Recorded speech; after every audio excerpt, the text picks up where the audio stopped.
Sama-sama sekali lagi kita dapat dihimpunkan, kita dapat dipertemukan kembali atas dasar ukhuwah Islamiyah. Di samping pertemuan, setiap liqa perjumpaan kita adalah semata-mata mencari keredaan dan rahmat daripada Allah Subhanahu wa taala. Dan insya-Allah pada malam ini sebagai muqaddimah kuliah kita pada tahun yang baru ini, saya akan membacakan beberapa ayat Al-Quran yang terkandung di dalam surah Al-Baqarah, yang mana Allah Subhanahu wa ta'ala telah berfirman, A'udzu billahi minasyaitonir rajim, wa idz akhadna mitsaqakum wa rafa'na fawqakumut tur khudhu ma atainakum biquwwah wazkuru ma fihi la'allakum tattaqun summa tawallaitum min ba'di dzalik falawla fadlullahi 'alaikum wa rahmatuhu lakuntum minal khasirin. Shadaqallahul azim. Kedua-dua ayat yang baru sahaja saya bacakan sebentar tadi adalah merupakan kandungan daripada surah Al-Baqarah, iaitu ayat yang ke-63 dan ayat yang ke-64. Di dalam ayat yang pertama, iaitu ayat yang ke-63, Allah Subhanahu wa taala berfirman, wa idz akhadna mitsaqakum, sesungguhnya kami telah mengadakan perjanjian, sesungguhnya kami telah mengadakan persetiaan dengan kamu. Dengan kamu dimaksudkan di sini ialah orang-orang Yahudi daripada kalangan Bani Israel. Sesungguhnya sejarah orang Yahudi, mereka mempunyai sejarah yang cukup panjang, sebagaimana mereka telah diselamatkan oleh Allah Subhanahu wa taala daripada pengejaran Fir'aun merentasi sungai Nil, menerusi peristiwa pembelahan Laut Merah. Akhirnya Allah Subhanahu wa taala telah menyelamatkan orang-orang Yahudi daripada Bani Israel daripada cengkaman Fir'aun selama ini. Akhirnya mereka sampai di semenanjung Sina bersama dengan seorang Nabi, bersama dengan seorang Rasul, iaitu Nabi Musa alaihi salam dan juga Nabi Harun alaihi salam. Sepanjang tempoh kedua-dua Nabi dan Rasul tersebut bersama dengan Bani Israel, banyak fi'il-fi'il yang Allah gambarkan menerusi surah Al-Baqarah. Banyak perangai-perangai yang telah ditunjukkan oleh Yahudi Bani Israel di dalam setiap ayat-ayat Al-Quran yang terkandung di dalam surah Al-Baqarah. Dan salah satu apa yang ingin kita bicarakan, apa yang ingin kita bincangkan pada malam ini menerusi ayat yang ke-63 dan ayat yang ke-64. Sebagaimana yang digambarkan oleh Allah, pernah suatu ketika Allah melakukan perjanjian, pernah suatu ketika Allah melakukan persetiaan dengan Yahudi Bani Israel. Dalam konteks ini, apakah isi-isi, apakah parti-parti perjanjian yang telah dimeterai oleh Allah Subhanahu wa taala dengan orang-orang Yahudi? Kalau kita nak mengetahui isi-isi perjanjian tersebut, dari sudut mana konteks ini ditujukan, kita kembali kepada surah Al-Baqarah ayat yang ke-83. Di mana Allah Subhanahu wa taala berfirman, wa idz akhadallahu mitsaqa bani Israila la ta'buduna illallah wa bil walidaini ihsana wa zil qurba wal yatama wal masakin wa qulu lin nasi husna wa aqimus shalah wa atuz zakah. Antara konteks yang paling penting yang dimeterai oleh Allah Subhanahu wa taala dengan orang-orang Yahudi Bani Israel, Allah berpesan kepada mereka dengan 8 benda, Allah berpesan kepada mereka dengan 8 perkara. Yang pertama antara isi perjanjian tersebut ialah la ta'buduna illallah. Janganlah sesekali kamu menyembah selain daripada Allah Subhanahu wa taala. Dengan bahasa yang paling mudah, bahasa yang senang kita nak faham bagi kita ni taraf orang-orang kampung, jangan kamu cari Tuhan lain selain daripada Allah. Kalau kamu nak beribadat, kalau kamu nak menyembah, jangan beribadat kepada Tuhan lain selain daripada Allah. Jangan kamu sembah Tuhan lain selain daripada Allah. Dengan bahasa yang mudah juga, di sini Allah nak menafikan kesyirikan kepada dirinya sendiri. Wahai orang-orang Yahudi, jangan sesekali kamu ni mensyirikkan aku. Jangan cari Tuhan lain dari sudut ketuhanan, jangan cari Tuhan lain dari sudut peribadatan, jangan cari Tuhan lain dari sudut penyembahan. Kerana Allah Subhanahu wa taala adalah sumber hukum. Allah Subhanahu wa taala sumber perundangan. Allah Subhanahu wa taala adalah sumber syariat. Yang mana bila Allah bersumberkan dengan tiga perkara tersebut, adalah kebaikan untuk manusia. Kalau hari ini bukan sahaja orang-orang kafir, kalau hari ini bukan sahaja orang-orang Yahudi yang dia cari hukum selain daripada hukum Allah, yang dia cari syariat selain daripada syariat Allah, yang dia cari perundangan lain selain daripada perundangan Allah, maka dengan sendirinya dia mengundang kemarahan Allah, dia undang kemurkaan Allah, dia undang malapetaka dan bencana daripada Allah Subhanahu wa taala melalui perbuatan tangan-tangan mereka sendiri. Jadi kita fahami dengan senang, dari sudut ibadat, dari sudut penyembahan, dari sudut ketuhanan, jangan cari Tuhan lain selain daripada Allah Subhanahu wa taala. Itu perjanjian yang pertama. Manakala perjanjian yang kedua dia sebut di sini wabil walidaini ihsana. Kepada kedua-dua orang tua kamu, kepada ibu bapa kamu hendaklah kamu berbuat ihsan. Berbuatlah kebaikan kepada orang tua kamu sementara mereka ni masih hidup, sementara mereka ni masih bernyawa. Jangan sesekali mengabaikan tanggungjawab kamu sebagai seorang anak. Biarlah keadaan mana pun ibu bapa kita, mungkin kita anggap dia tu miskin, mungkin kita anggap dia tu jahil, mungkin kita anggap dia tu tak berilmu, mungkin kita anggap dia tak berguna. Apapun diri ibu dan bapa kita, dia tetap kedua-dua ibu bapa kita yang mewajibkan kita ni sebagai seorang anak berbuat baik, berlemah lembut, bersopan santun, berkasih sayang terhadap kedua-dua ibu bapa kita. Dalam konteks ini saya cuba nak kaitkan dengan suatu peristiwa yang pernah berlaku pada zaman Rasulullah sallallahu alaihi wasallam tentang kebaikan seorang anak terhadap orang tua dia. Yang mana kita tahu bila Rasulullah sallallahu alaihi wasallam berhijrah daripada bumi Mekah ke bumi Madinah.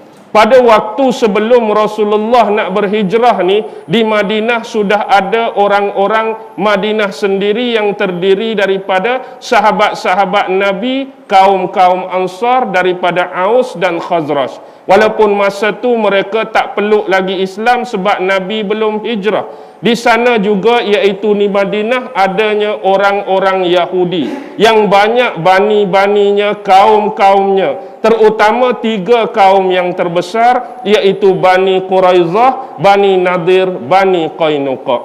Begitu jugalah di antara kelompok-kelompok ini, mereka semua ni sebelum Nabi hijrah mereka pernah bersepakat nak angkat seorang tokoh daripada mereka yang bernama Abdullah bin Ubay bin Salul jadi ketua, jadi raja, jadi pemimpin mereka. Ni hal kejadian sebelum Nabi itu sampai, hal kejadian sebelum Nabi ni hijrah ke bumi Madinah. Nak angkat siapa tadi? Abdullah bin Ubay bin Salul. Kita pun tahu dalam sejarah Abdullah bin Ubay bin Salul adalah tokoh pertama, tokoh utama munafikin di bumi Madinah. Orang-orang munafik bersama dengan kumpulan-kumpulan dan kelompoknya. Bila Rasulullah berhijrah, bila Rasulullah sampai, orang-orang Madinah, sahabat-sahabat Ansar yang terdiri daripada Aus dan Khazraj ni mula berpaling daripada berpihak kepada Abdullah bin Ubay tadi.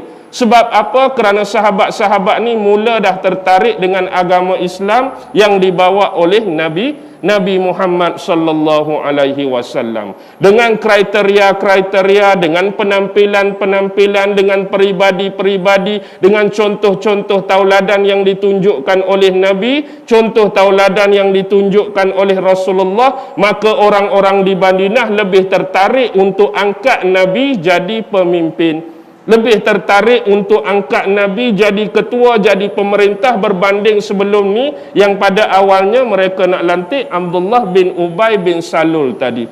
Yang inilah yang menyebabkan dendam kesumat, rasa benci, rasa nak marah, rasa nak balas dendam, rasa nak cah keting ketua munafikin ini. Dipendekkan cerita, walaupun Abdullah bin Ubay bin Salul ni dia adalah tokoh munafikin, satu peribahasa Melayu yang selalu kita sebut ialah bapak borek anak rintik. Bapak borek anak rintik ni seolah-olah perangai anak ni mewarisi sifat dan perangai bapak dia.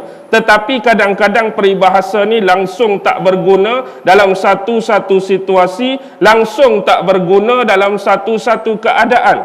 Kerana apa yang berlaku ialah anak kepada Abdullah bin Ubay bin Salul, iaitu Abdullah. Kalau bapak dia nama Abdullah bin Ubay, dia letak nama anak dia pun Abdullah juga. Jadi sahabat ni nama dia Abdullah bin Ubay bin Salul.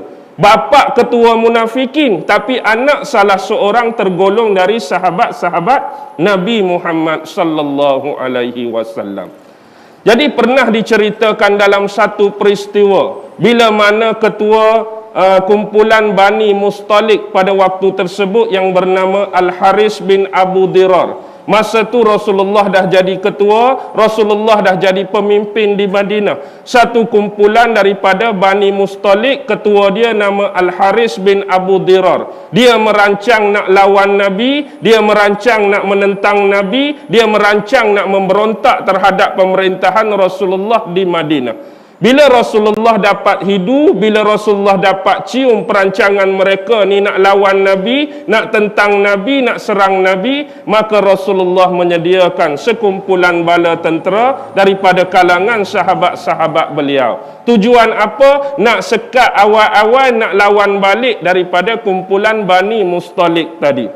Dan dalam kumpulan Rasulullah ni adanya Abdullah bin Ubay bin Salul. Walaupun dia ni ketua munafikin, dia sendiri pun dah jadi duri dalam daging, gunting dalam limpatan, tapi dia tak masuk kumpulan Bani Mustalik, tapi dia ikut dalam kumpulan Nabi. Tapi dalam hati mereka ni punya sifat munafik, bukan sebenar-benar Islam sahaja. Dia bermuka-muka, tunjuk baik di luar tetapi jahat di dalam. Penampilan di luar lain, peribadi di dalam lain. Zahir tunjuk lain, batin tunjuk lain. Luar tunjuk lain, dalam ada perasaan lain. Jadi dia ikut kumpulan Rasulullah dalam peperangan dengan Bani Mustalik. Maka diringkaskan cerita, terjadilah peperangan antara Rasulullah dengan kumpulan Yahudi Bani Mustalik, yang mana akhirnya peperangan ini dimenangi oleh pasukan Rasulullah sallallahu alaihi wasallam. Rasulullah dan gembala-gembala tenteranya daripada kalangan sahabat menang dan Bani Mustalik kalah. Bila terjadi demikian, habis saja peperangan, usai sahaja peperangan, Rasulullah bertolak balik nak pulang ke Madinah. Dan peristiwa ini mula terjadi bila ada cakap-cakap, bila ada bicara-bicara sepanjang perjalanan pasukan Rasulullah ni nak balik semula ke Madinah. Rupa-rupanya ada kumpulan Abdullah bin Ubay bin Salul ni duk bercakap dengan geng dia, dia tak perasan di belakang mereka tu ada seorang sahabat Nabi yang bernama Zaid bin Arqam. Jadi sahabat Nabi Zaid bin Arqam tu duk berjalan belakang mereka. Mereka tak sedar mereka duk bercakap pasal Nabi. Apa yang Abdullah bin Ubay kata? Abdullah bin Ubay kata, selepas kita menang peperangan di mana? Di Bani Mustalik ini, bila sampai di Madinah, orang-orang yang terhormat akan menyingkirkan orang-orang yang terhina. Bila kita ni sampai di Madinah, orang-orang yang terhormat akan menyingkirkan, akan mengusirkan orang-orang yang terhina. Apa maksud dia? Maksud dia bila kita berjalan ni sampai di kota Madinah, orang-orang yang terhormat merujuk kepada dia dan kumpulan-kumpulan dia. Kerana sebelum ni dia adalah seorang yang dihormati, dia ni dipandang oleh masyarakat, sehingga sebelum Nabi datang ke Madinah, orang nak angkat dia jadi raja, orang nak angkat dia jadi pemimpin, orang nak angkat dia jadi ketua. Jadi dia duk rasa-rasa orang yang dihormati tu kumpulan dia. Kumpulan dia tadi, ayat seterusnya nak usir orang-orang yang terhina, nak halau orang-orang yang terhina. Maksud orang yang terhina ialah Nabi dan sahabat-sahabat dia.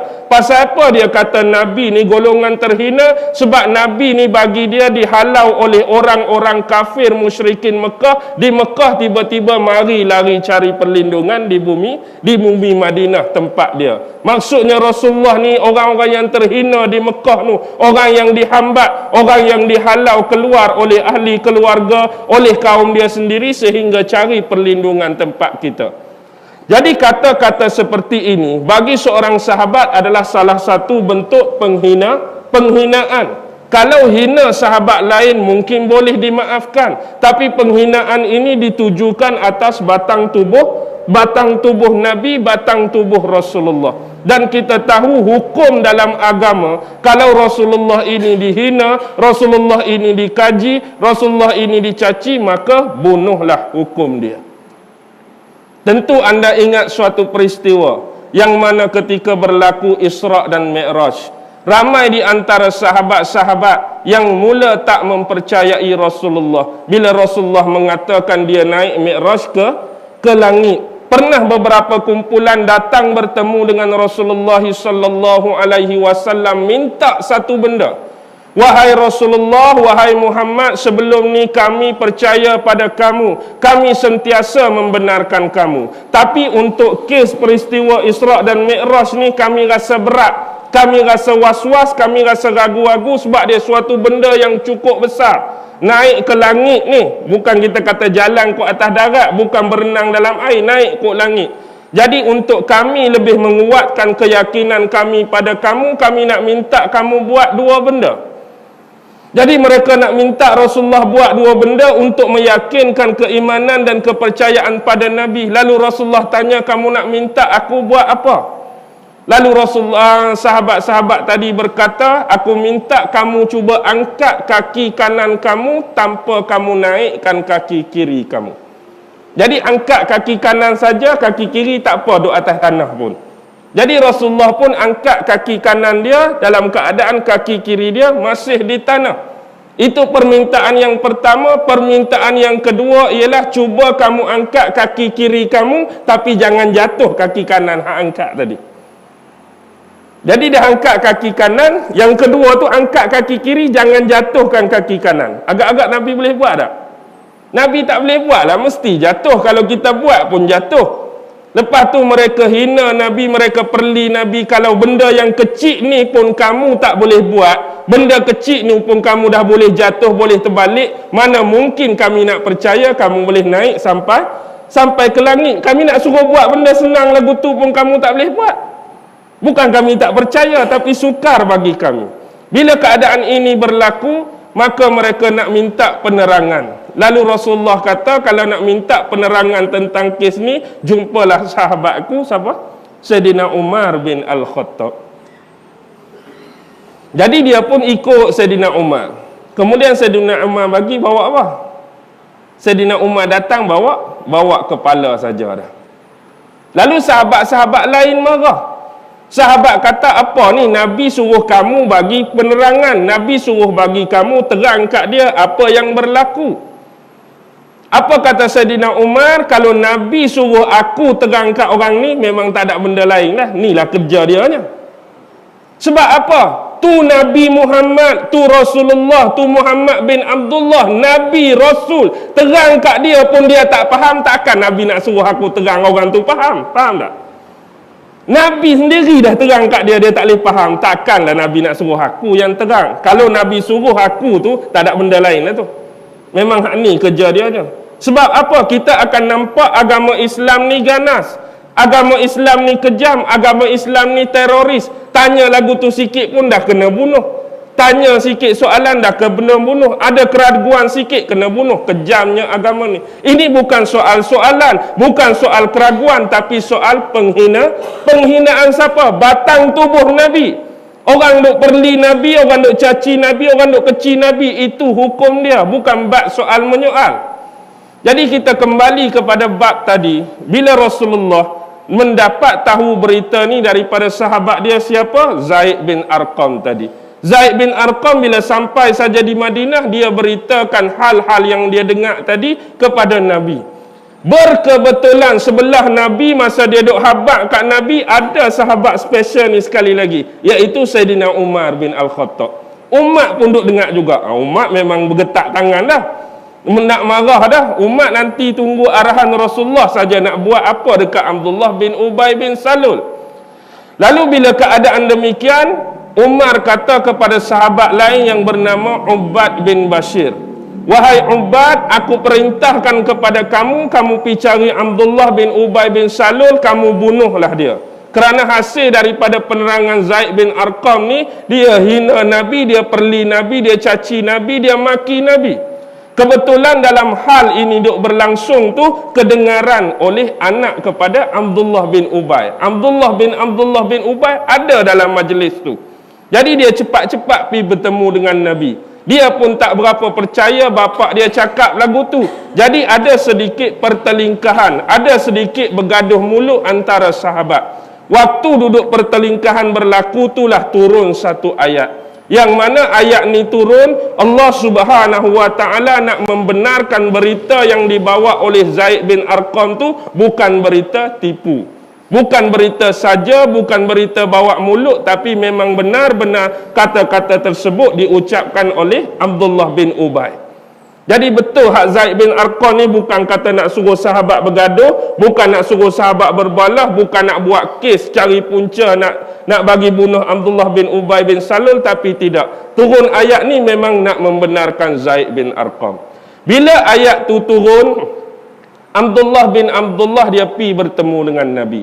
"Wahai Rasulullah, kalau hukuman, tindakan apa yang patut dilakukan oleh bapa aku tu hukuman bunuh, jangan kamu suruh di kalangan sahabat kamu hak lain buat perintah ni kecuali kamu kena suruh aku." Seolah-olah bila kes ni melibatkan bapa dia, kalau Nabi nak suruh hukuman terhadap bapa dia tu hukuman bunuh, janganlah wahai Rasulullah kamu suruh sahabat lain pergi bunuh bapa aku. Kalau nak suruh juga hukuman bunuh, kamu suruh aku sendiri, anak dia ni. Kenapa demikian? Rasulullah kata, kalau kamu suruh sahabat lain memang benar, itu adalah perintah kamu. Contoh, kalau kamu suruh Ubad bin Bashar pi bunuh, aku bimbang satu masa bila sahabat kamu Ubad bin Bashar ni bunuh, akan ada perasaan dalam hati aku ni dendam pada sahabat Ubad bin Bashar.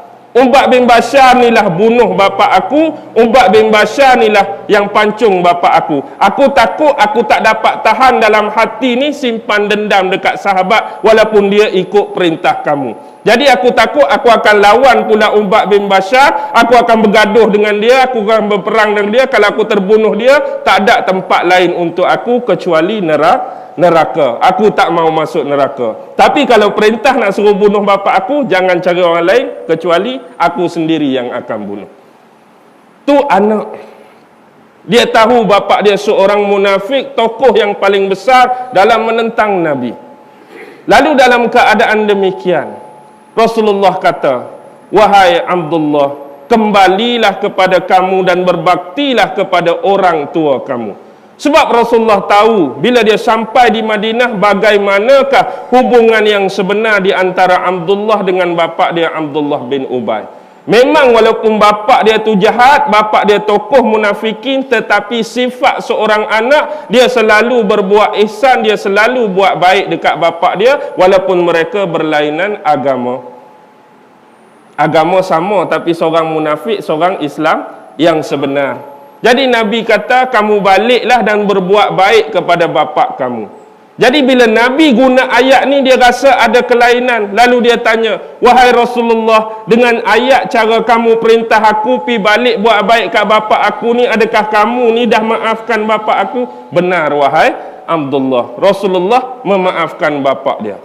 Jadi walaupun Rasulullah dah maaf, dia rasa tak puas hati. Masa tu kumpulan bapak dia dengan geng-geng dia tak masuk lagi ke pintu kota Madinah. Dia pi tahan bapak dia dengan geng dia depan pintu kota Madinah. Di situ dia tahan sorang-sorang, dia cabut pedang dia, dia tunggu bapak dia. Bila bapak dia sampai, bapak dia tanya, apa yang berlaku kepada kamu? Dia pun ceritalah peristiwa yang berlaku. Sesungguhnya pada hari ini aku halang kamu, aku hadang kamu, aku tak izin kamu masuk dalam kota Madinah kecuali setelah mendapat keizinan daripada Rasulullah. Hari ini aku tahan, aku hadang, walaupun kamu bapak aku, selagi Rasulullah tak bagi izin kamu masuk kota Madinah, aku akan tahan di sini. Walaupun kamu lawan aku, kita berperang sehingga mati salah seorang di antara kita. Jadi dia pun malas bagi kes panjang. Dia pun minta anak dia minta izin Rasulullah agar dia ni boleh masuk dalam kota Madinah. Dan Rasulullah mengizinkan. Jadi dipendekkan cerita, bila sampai masa Abdullah bin Ubay bin Salul ni meninggal dunia. Bila dia meninggal dunia, dalam keadaan dia banyak berbuat maksiat, berbuat dosa, berbuat keburukan kepada Rasulullah dan para sahabat. Jadi anak dia Abdullah ni tahu apakah kemungkinan yang bakal menimpa bapak dia bila bapak dia meninggal. Seorang tokoh munafikin. Lalu jasa-jasa terakhir seorang anak, dia pergi jumpa Nabi. Wahai Rasulullah, kamu pun tahu siapakah bapa aku, siapakah Abdullah bin Ubay bin Salul di sisi kamu. Dia telah meninggal dunia. Tetapi aku sebagai seorang anak, inilah bakti-bakti, inilah jasa-jasa terakhir aku nak minta dengan kamu. Wahai Rasulullah, aku ada permintaan. Jadi Rasulullah tanya, apakah permintaan kamu terhadap aku? Wahai Rasulullah, berikanlah salah satu gamis kamu, pakaian kamu. Jadi Abdullah ni dia nak minta salah satu baju yang pernah Nabi pakai. Untuk apa? Dia nak balut tubuh bapak dia, dia nak tanam dalam kubur. Konon-kononnya dengan adanya gamis Rasulullah, baju Rasulullah ni, bolehlah meringankan siksaan yang bakal diterima oleh bapak dia. Kalau kita tengok dari sudut akal logik, kalau dah jahat, jahat di situlah. Kalau nak kena seksa di situlah. Tapi itulah mungkin pemikiran sahabat yang dia tak tahu nak buat apa dah dekat. Ancaman yang bakal diterima oleh bapak dia sampai dia sanggup merintih merayu depan Rasulullah, minta nak baju Nabi. Nak tolong juga bapak saat-saat terakhir walaupun dia dah meninggal. Jadi bila dia dah minta satu permintaan, tiba-tiba dia datang sekali lagi. Dia datang, dia nak minta Rasulullah ni dia boleh menyolatkan solat jenazah untuk bapak dia. Anak manalah kita kata dah. Jahat macam mana pun bapak aku, maksiat macam mana, dosa besar mana pun aku anak, bila bapak dah meninggal, siapa tak mau semayang mayat bapak dia? Jadi asalnya Rasulullah tu berat nak bagi keizinan. Saidina Umar pun berat nak bagi keizinan. Masa itulah turunnya surah dalam Al-Quran, iaitu surah At-Taubah ayat yang ke-84. Bila kita tilik surah At-Taubah ayat 84, Allah Subhanahu wa taala melarang sama sekali orang-orang Islam menyolati jenazah orang munafik. Bukan kata semayang tu tak boleh, berdiri di atas kubur dia pun dilarang sama sekali. Tapi hari ni kita nak cam orang munafik, payahlah. Jangan pula kita nak memandai-mandai. Jauh sikit pada kubur tu, munafik dia tu. Jangan nak memandai lah. Kita ni tak tahu. Tetapi hakikatnya Rasulullah pada zaman dia, itulah pengajaran dia. Kalau dah tentu, kalau dah confirm, jangan sesekali menyolati jenazah orang-orang munafik dan dilarang berdiri di atas kuburan-kuburan mereka. Jadi atas perintah tersebut, dia pun membatalkan hasrat dia nak menyolati jenazah bapak dia. Jadi walaupun cerita ni cerita serpihan, cerita cipisan, tapi saya nak bagi tahu ialah ihsan seorang anak, perlakuan baik seorang anak terhadap bapa, walau macam mana keadaan sekalipun bapa dia. Itu yang pertama. Yang kedua, walaupun ibu bapa kita tu kadang-kadang kafir, mungkin berlainan akidah, mungkin berlawanan apa yang dipegang oleh kita selama ini. Mungkin ada di antara sahabat-sahabat kita, saudara-saudara baru yang dulu mereka ni beragama selain daripada agama Islam. Mungkin dulu dia Hindu, Yahudi, Kristian, Buddha. Allah bagi taufik, Allah bagi hidayah, masuk Islam. Tapi apa pula hubungan dengan ibu dan bapa? Allah tak minta kita ni putuskan hubungan dengan ibu dan bapa walaupun berlainan agama. Hindu pun mereka tetap ibu dan bapa yang pernah lahirkan kita. Agama mana pun tetap ibu dan bapa yang pernah lahirkan kita. Baki lagi sentiasa tunjuk kebaikan, sentiasa tunjuk sopan santun. Moga-moga apa yang kita dapat hari ini, perangai-perangai, contoh-contoh, teladan-teladan yang kita tunjuk boleh melembutkan, mencairkan hati dia untuk terima akidah yang sama dengan kita, iaitu akidah Islam. Itu yang kedua. Yang ketiga ialah wazil qurba. Berbuat baiklah kepada kaum kerabat dan saudara mara terdekat kamu. Kerana apa? Kerana saudara mara, kaum kerabat adalah orang-orang yang mempunyai pertalian darah, hubungan darah dengan ibu dan bapa kita. Mungkin kaum kerabat yang terdekat, pak saudara kita, mak saudara kita, sepupu kita, tok kita, nenek kita, moyang kita. Itu adalah orang yang ada pertalian darah dengan ahli keluarga ataupun ibu bapa kita. Jadi berbuat baiklah kepada mereka sama kita berbuat baik kepada kedua ibu bapa kita, walaupun tidak menyamai taraf nilai buat baik kepada ibu dan bapa. Sekurang-kurangnya hampir menyamai cara kita menghormati, cara kita bersopan, cara kita menyantuni mereka. Yang seterusnya ialah perjanjian yang keempat, iaitu tentang anak-anak yatim.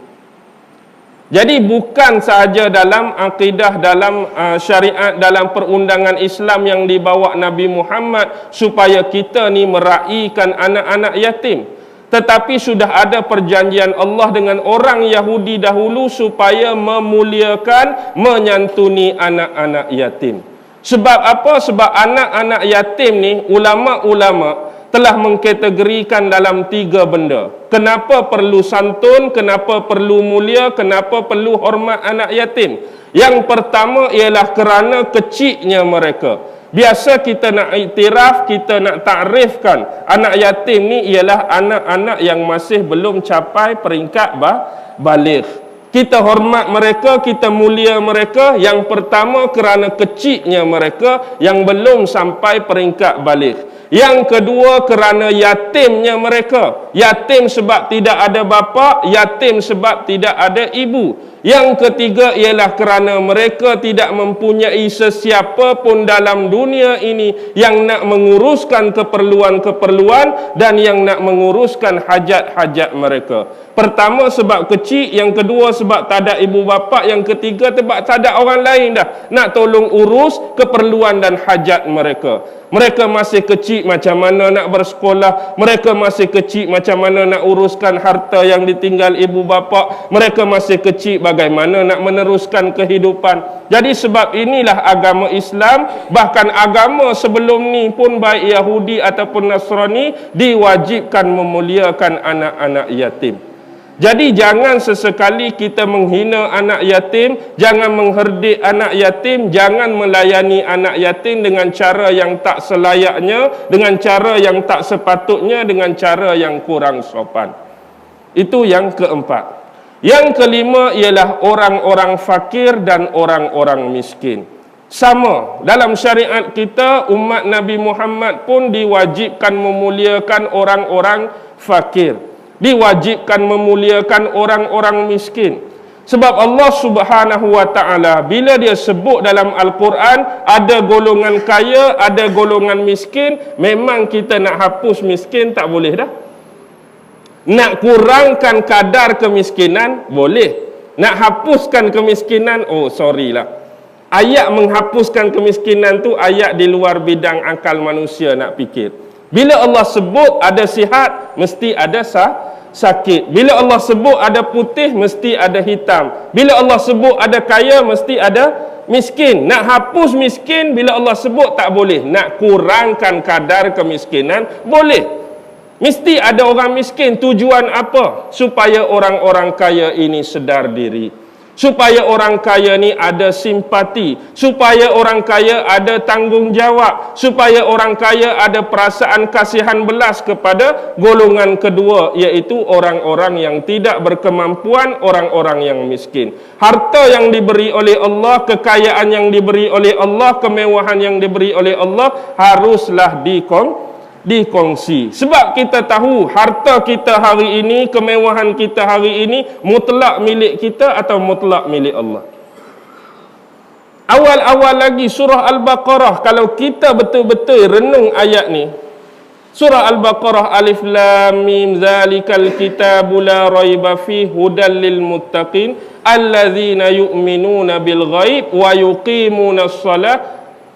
Sambung. Wa yuqimunas shalah tawa mimma razaqnahum yunfikun. Apa-apa yang direzekikan oleh Allah kepada kamu, infak. Apa-apa yang Allah kurniakan kepada kamu, berbahagilah. Dalam konteks yang Allah rezeki bukan saja harta. Dalam konteks yang Allah rezeki bukan saja ilmu. Dalam konteks Allah rezeki bukan saja idea. Dalam konteks yang Allah rezeki bukan saja tenaga. Setiap benda tu rezeki. Hari ini kalau Allah kurniakan akal dan idea yang lebih kepada saya, kongsi dengan masyarakat, kongsi dengan orang ramai. Kalau hari ini Allah bagi kelebihan kekayaan dan kemewahan pada saya, kongsi dengan masyarakat, kongsi dengan orang ramai. Kalau hari ini Allah rezekikan tubuh badan yang sihat, kongsi dengan orang ramai, kongsi dengan masyarakat. Kalau Allah bagi ilmu yang lebih, kongsi dengan masyarakat, kongsi dengan orang ramai. Apapun setiap rezeki yang kita ada kelebihan atasnya, mimma yunfikun. Sebab kita nak suruh, Allah nak suruh kita ni merasa bahawa apa yang direzekikan tu bukan mutlak milik kita, tapi mutlak milik Allah. Jangan kita sombong, jangan kita bongkak. Kalau Allah nak, bila-bila masa dia boleh ambil balik. Rasa action, aku tahu semua. Hang tanyalah soalan apa, aku boleh jawab. Tiba-tiba nak keluar masjid, gelincir, kepala kena, jongkong petak, tak ingat apa. Last sekali lusa masuk hospital Tanjung Rambutan, tak ada apa. Tadi action sangat.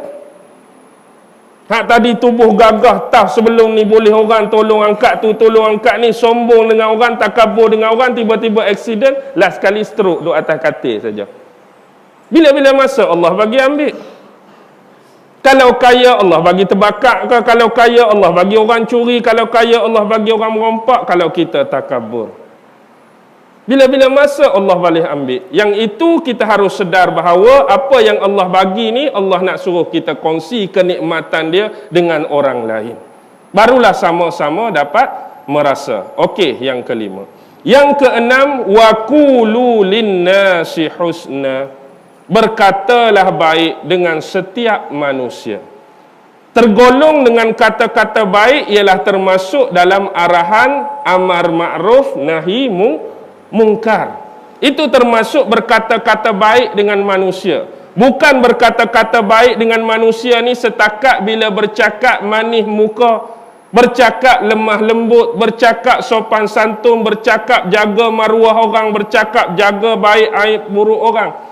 Tetapi lebih jauh, wa qulu linnasi husna, termasuk dalam amar ma'ruf nahi mungkar. Apa saja yang kita tengok ada kebaikan, kita sokong, kita bantu. Kalau benda tu ada keburukan, ada maksiat, ada kemungkaran, kita sama-sama cegah. Kalau kita lihat saudara kita buat benda tak elok, jangan rasa malu nak cakap benda tu salah pada dia. Kita ni, aku segan tu Tok Pengulu tu yang buat kerja tu. Sebab dia Tok Pengulu, aku orang biasa. Benda tu salah kalau kita kata. Tok Pengulu tempat lain lah, bukan di sinilah. Jadi salah tapi kita segan. Dan dia sentiasa duduk dalam kesalahan tu berterusan. Kita yang dapat dosa sebab tak tegur dia. Kita yang dapat dosa sebab tak bagi tahu dekat dia. Jadi dalam kes ni amar ma'ruf nahi mungkar kena seiring, kena sejalan. Termasuk waqulu linnasi husna, ialah barang siapa yang dikurniakan ilmu yang lebih, dia berkongsi dengan masyarakat. Dia ajak masyarakat supaya jahil ni hilang daripada masyarakat, supaya benda masyarakat tak tahu ni jadi tahu, supaya masyarakat yang tak berilmu jadi berilmu, masyarakat yang tak ada informasi jadi berinformasi, masyarakat yang tak ada maklumat bagi ada maklumat. Bagi kita ni sama-sama tahu apa itu ilmu pengetahuan. Jadi ini juga termasuk dalam waqulu linnasi husna. Dan termasuk yang sama, jangan sesekali bercakap bohong, jangan sesekali berdusta, jangan sesekali menipu, jangan sesekali mengumpat. Baik, yang seterusnya ialah wa aqimus salah. Dirikan semayang. Bukan kata zaman Nabi Muhammad, kita umat Nabi Muhammad akhir zaman ni yang kena semayang. Orang-orang Yahudi dahulu Allah dah perintah mereka semayang. Orang-orang Kristian Nasara dulu Allah dah perintah mereka sembahyang. Baki lagi ialah bentuk pelaksanaan solat tu mungkin tak sama. Rakaat kita dengan mereka mungkin tak sama. Pernah tak kita dengar dalam satu ayat Al-Quran dia sebut warka'u ma'ar raqi'in, tapi dia tak sebut wasjudu ma'as sajidin. Rukuklah kamu bersama orang-orang yang rukuk. Pasal apa tak datang ayat sujudlah kamu bersama dengan orang-orang yang sujud? Cerita dianya ialah bila Nabi pergi ke Madinah, ada di antara orang-orang Yahudi ni yang berminat dengan Islam. Yang sebelum ni mereka kafir, mereka di luar agama Islam, mereka nak masuk Islam. Tetapi dalam keadaan hal agama mereka dahulu, mereka dah pernah tahu pasal semayang, mereka dah pernah tahu pasal solat. Jadi bila mereka ni nak solat berjemaah bersama Nabi, ada di antara kes orang Yahudi ni, cara solat mereka dulu tak ada rokok. Mereka solat lepas habis baca ayat tertentu terus sujud. Jadi kalau nak semayang belakang Nabi, sebab itulah turun ayat rokoklah kamu bersama dengan orang yang rokok. Cara orang Islam semayang, lepas habis baca ayat tertentu dia rokok dulu baru sujud. Jangan kamu buat semayang kamu hak lama, habis ayat kamu pi sujud terus.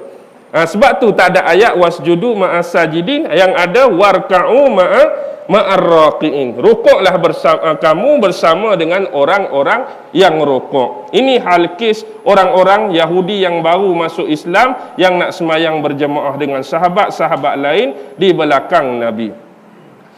Seterusnya yang terakhir, perjanjian dan persetiaan ini ialah wa'atuz zakah. Sebab dalam banyak-banyak ayat Al-Quran, dua inilah antara rukun Islam yang selalu Allah gandingkan. Aqimus salah wa atuz zakah. Pernah jumpa tak aqimus salah, semayanglah kamu kemudian puasa? Ada tak dalam Quran?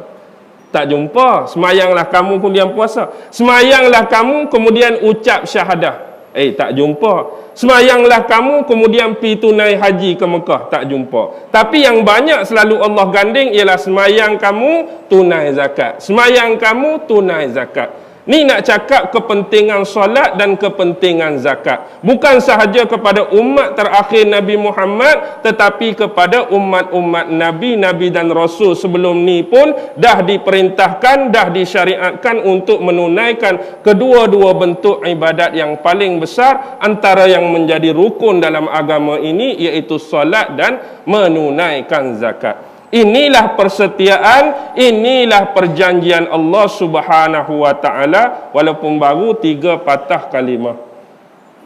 Wa iz akhadna mitsaqakum, baru berhenti setakat tu baru dak. Tak apalah, pukul 8.40 dah tak. Ayat pertama kedua tak tahu ke mana lagi ni. Boleh pi lagi ya? Boleh lagi. Okey.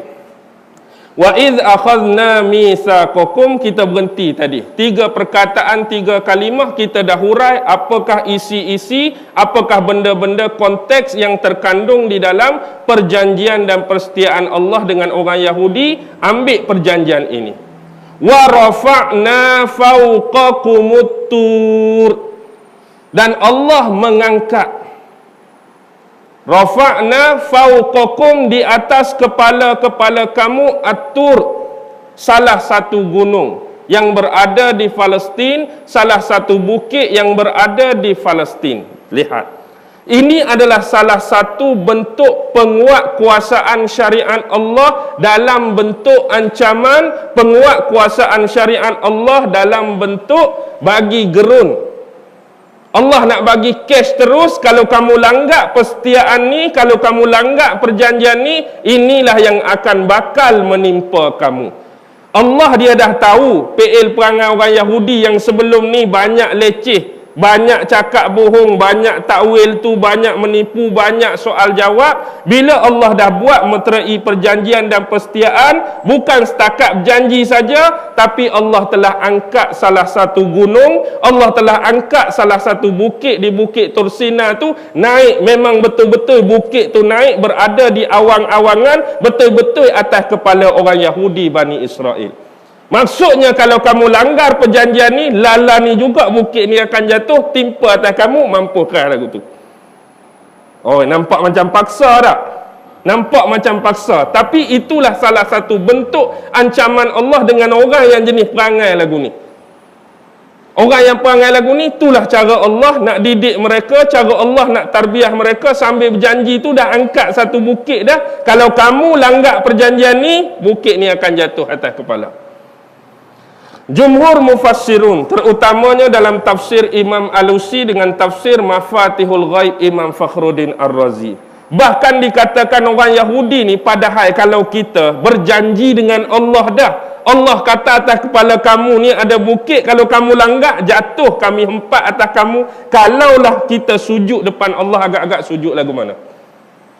Sujud yang memang tak angkat muka dah, sujud takut sungguh. Tapi diberitakan dalam kedua-dua tafsir tersebut, mereka sujud tu letak pipi sebelah atas tanah.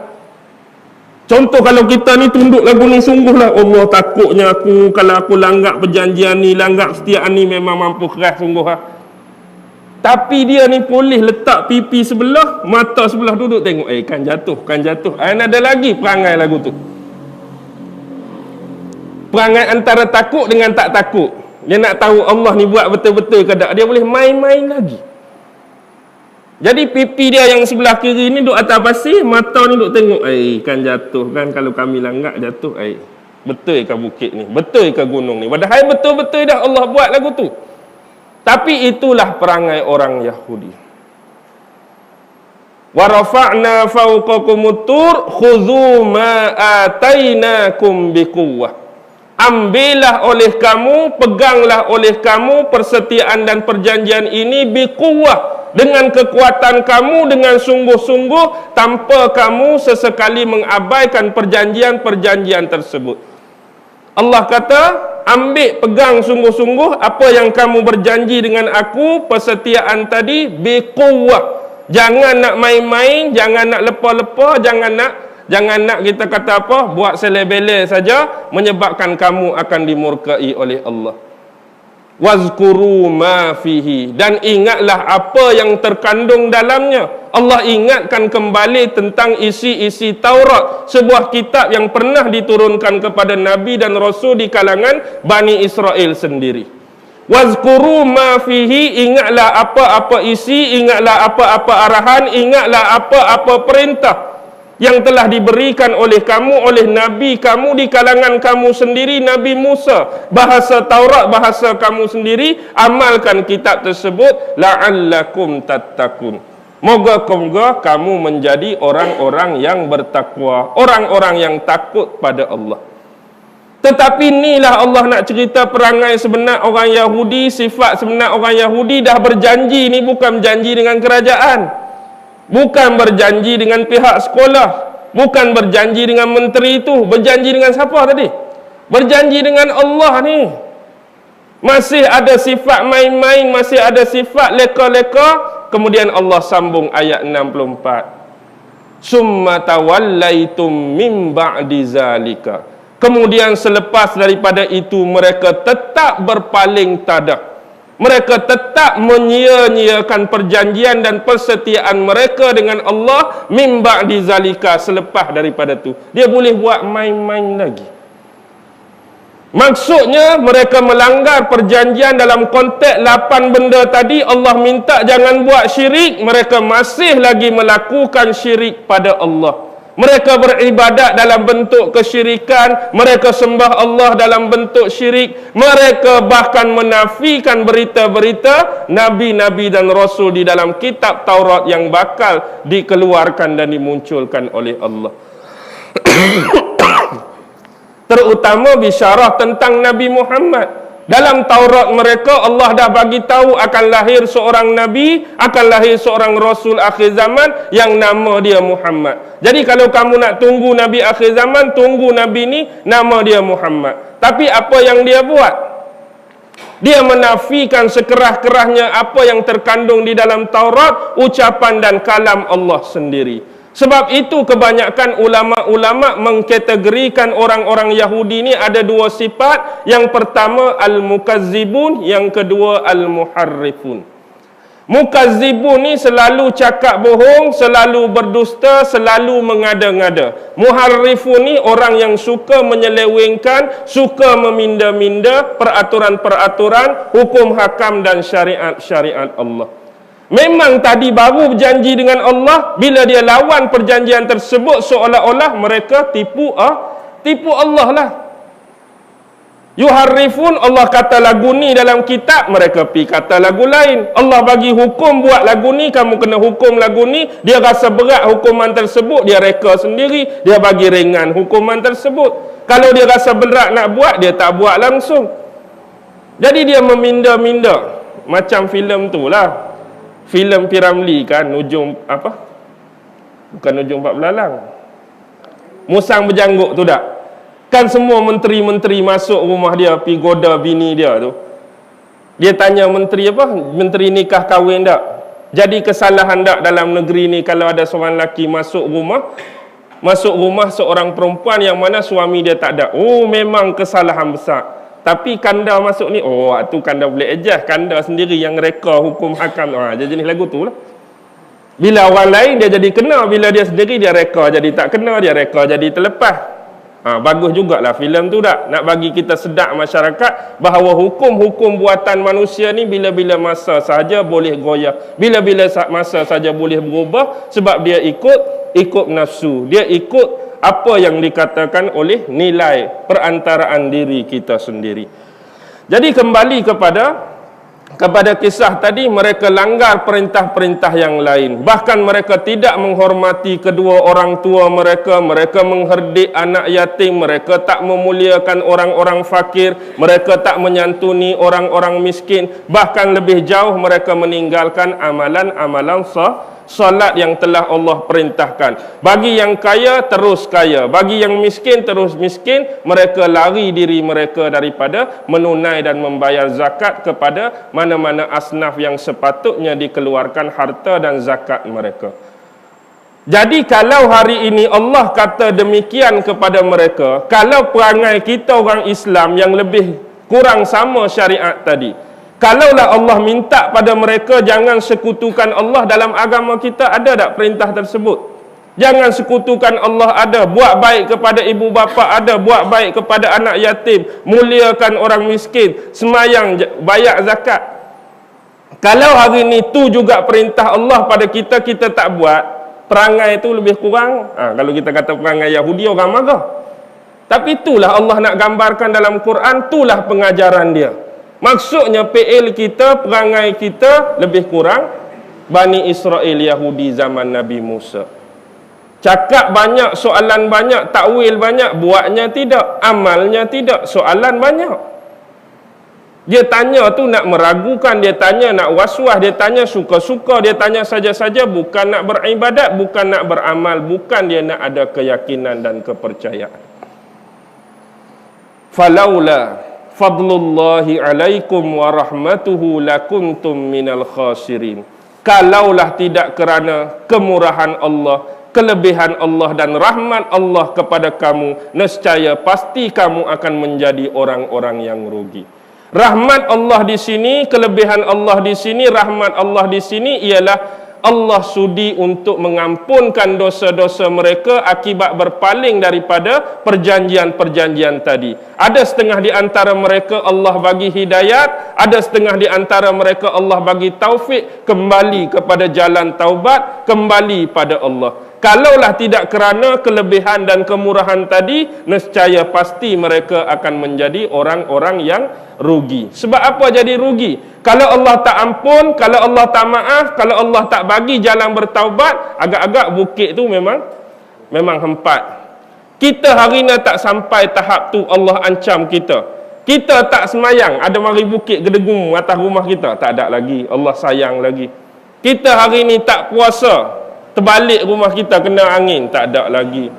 Kita hari ini tak bayar zakat, ada kejadian tu, ada kejadian ni. Hari ini kita tak muliakan orang miskin, kita herdik anak yatim, tak jadi apa lagi. Sebab apa? Allah simpan bala-bala, Allah simpan bencana-bencana ini daripada umat Nabi Muhammad, kerana ini adalah antara doa Nabi Muhammad agar ditangguhkan. Allah tangguh saja, tapi besok mahsyar kena juga. Besok kena juga, cuma Allah tangguh. Allah kesian, Allah sayang. Sebenarnya Allah tangguh tu nak bagi peluang pada kita supaya kita sedar diri, supaya kita kembali semula pada jalan Allah, ingat dia. Tapi kita ni bila tak kena bala, tak kena siksa, tak kena tu, dia jadi makin naik tocang lah. Macam orang Yahudi, kita kata kalau aku buat kang gedegang atas kepala, dia bahaya ni. Ni buat apa pun tak jadi, buat apa pun tak ada bala ni. Dia jadi lupa, dia jadi lalai, dia jadi lupa, jadi lalai. Sebab itulah Rasulullah sentiasa memperingatkan kita agar sentiasa hadir majlis-majlis ilmu. Rasulullah pun sebut 3 hari kita tak dengar tentang ilmu, maka Allah akan matikan hati kita. 3 hari kita, bukan kata majlis ilmu ni semestinya datang masjid, datang surau. Kita baca Quran, kita baca kitab, kita baca buku tu pun ilmu. Bukan kata 3 hari dah tu datang gelap dah hati aku, mati dah dak. Tapi nak cakap secara umum, 3 hari kita tak dengar apa-apa manfaat dari sudut ilmu dan pengetahuan, Allah akan bagi mati hati kita. Bila mati hati kita ni, Allah, mati hati ni tak boleh nak cakap apa lah. Mati anggota badan, hati hidup, okey lagi, dia sedar diri. Tapi tubuh yang kuat, tubuh yang sasa, tubuh taf, tubuh sado, tahu tak tubuh sado ni, Mat? Tubuh sado tak? Tapi hati mati. Kuat macam mana pun dia semayang ke tak semayang? Dia tak semayang, hati mati. Dia tak puasa, hati mati. Dia tak pi haji, hati mati. Hati mati ni, dia asyik akan buat perkara-perkara yang bersifat keburukan, yang mendatangkan kemurkaan dan kemarahan Allah. Tu bila hati kita dah mati. Jadi hari ni ingat-ingatlah, kalau petang-petang asyik siram-siram sayur, petang-petang siram-siram pokok bunga nakkan air, sayur nakkan air, hati kita pun nak kena siram juga. Jangan asyik duk siram hak luar, hati kita ni lama dah tak siram. Hati kita lama dah tak baca. Jadi ingat juga sama di sini. Siraman dia ialah dalam bentuk zikir. Sentiasa ingat Allah. Zikir ni tak semestinya kita sebut mengatik subhanallah, subhanallah tu baru ingat Allah. Kita terfikir saja, ya Allah, duduk. Aku ni banyak, tua dah, dosa pun banyak dengan kamu. Jadi bila agak-agak nak berubah, marilah hidayat kamu. Kita terfikir lagu tu zikir lah. Bila kita teringat nak jadi baik, Allah, sebenarnya Allah dah campak kebaikan untuk ingat dia, untuk kembali pada dia. Bukan semestinya tasbih besar-besar. Tak cukup dengan hak ni tak? Pakai jenis tarik Allah. Hak besar-besar tu, 3 kilo tak? Latih tak? Allah. Lagu tu kah? Hak mana? Hak ni pahala kecil. Hak 3 kilo pahala besar. Konon-kononnya. Lepas tu 2 hari sakit urat masuk hospital lah. Tu. Jadi boleh berhenti dah kot. Pukul 9 dah kot. 2 ayat cukup dah malam ni, insya-Allah. Saya pun sebenarnya tak sihat mana ni. Nampak kuruh tak sikit? Nampak kuruh sikit lah tak? Tak kuruh banyak. Jadi kita berhenti dulu, insya-Allah. Wabillahi taufiq wal hidayah. Wassalamualaikum warahmatullahi wabarakatuh. A'udzu billahi minasyaitonir rajim. Bismillahirrahmanirrahim. Allahumma innaka ta'lam anna hadhil quluba qad ijtama'at ala mahabbatik waltaqat ala ta'atik wa tawahhadat ala da'watik wa ta'ahadat ala nusrati syari'atik fawassikillahumma rabitataha wa adimuddaha wahdiha subulaha wamla'ha binurikal ladzi la yakhbu washrah suduraha bifaidil imani bik وجميل التوكل عليك وأحيها بمعرفتك وأمتها على الشهادة في سبيلك إنك نعم المولى ونعم النصير وصلى الله على سيدنا محمد وعلى آله وصحبه وسلم والحمد لله رب العالمين الله أكبر.